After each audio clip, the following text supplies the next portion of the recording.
Hello, everybody. We're just discussing patriarchal America, patriarchal ministry America, and we are pro all patriarchs and matriarchs of any move, any race, any color, Christian or not. But we're going to discuss, as per our usual at Crossbody Unity, Book of Ephesians 4, talking and addressing only to the Christians. And within the word patriarch, we mean stable, anchor position, anchor personality, family member, tribal member, head of clan and ministry, business. Nothing wrong with that. That's great. We need it. But then we get doctrinal influences and choices, and that would make it Levitical patriarchism and matriarchism, which has been my nightmare. So the Lord had me there a long time. I've been on the journey and analyzing more than twice, multiple times, what in the world is the difference between going to a church that does not have it, such as Baptist, such as most African Americans, such as Methodist, and more denominationals that don't speak in tongues, and where does this come from? And the reason I mention it, if it had just been quiet, it had just accused people and myself and set up the rules that we didn't know about, that I never was raised about as a Baptist pastor's daughter who is educated in a formal tradition, formal sense, from the Baptist seminary, but also having come from a stem line of decades of Bible scholars in my family, aunts, grandmothers on both sides, and teachers of the Bible that were just down-to-earth people that were denominational, Methodist, Presbyterian, that type of thing.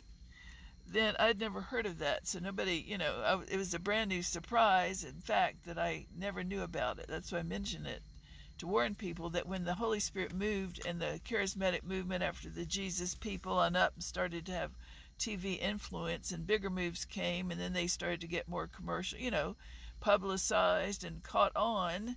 So then it grew and grew into mega and all these different styles. And Holy Spirit groups, Book of Acts, are what this is about.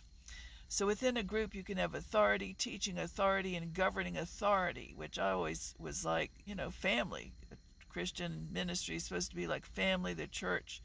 It's Ephesians 5:21, chain of command, which is everybody walking it out, meekness and lowliness and long-suffering, Ephesians 4, Paul, but also the Ephesians 5:21, which even ChatGPT AI said this summer was the rule, not authoritarian, no big boss, and that was Ephesians 5:21, mutual submission in the fear of the Lord. When both parents and both, apostles, prophets, including family and wedded folk, are walking it out in meekness and lowliness and in the fear of the Lord, there's usually not much trouble. You can always have some, but then you go over and correct them or set them out or whatever. That's, to me, apostolic authority based on training, which is also a couple of places. Pauline fruit of the Spirit, which is love, joy, peace, patience, goodness, meekness, and self-control. Everyone watch out for their self-control, read the boundaries, discern leadership, and so forth, self-government with God's help. The secondly, and that's a training thing from kids on up, the other part would be that in the John the Revelator on the Isle of Patmos in Revelation 12, verses 7 through 11, is not taught. And that teaches that of the reason Jesus came, the resurrection, his power, and it said that he gave back the power over the church that was lost in Genesis 3, the power over him. They overcame him, we overcame him by the blood of the Lamb, the word of our testimony, and we love not our life unto death. Who is him? Him is the accuser, he is the deceiver, he's the one that is the liar, and we could train that. We need to train the personal responsibility, the choice to work on our self-government, not have an overlord force it on us, or a matriarch mom or a patriarch dad, but to be a good witness and teach on it. Some will have to have more, correction. Others won't. But there's no need for the big authoritarian hierarchy where everybody's watching everybody, the evil eye, jumping in public, Are you in submitted to our, it's like a piece of property. So I'm speaking out from an apostolic ministry point of view of the chief apostle over the Crossbody Unity move, and also a chief apostle as a, out here like in a Galatians 1, 1 and 5, 1, 1 and 2, not sent out by any one group or any one person. I and the brothers and sisters that are with me out in the field, we are here in collaboration, not competing, not over you, not under you, but to give a different point of view, which is needed because of all the really wily witchcraft that goes on in some of these places, a lot of places, just for the sake of this teaching, which is patriarchism, but I believe it is shepherding. Good old boy shepherding from the old-timey deep south. Now it's also mixed with certain places in the prophetic. It could go even toward the in capturing the Western European Levitical patriarchy of the Puritans, who also had some that were in false doctrine, misogyny against women, and occult. I call them witch watchers, which were the Salem witch trials, where they accused women by reading their vibes, their impressions, and they put them to death. So we want to really be careful of different subcultures. So we are pro all colors, we're pro all Christians. We're just saying watch out for false teaching, because it's not just the music, it's not just the Bible. Do they believe in Jesus, which I thought it was growing up.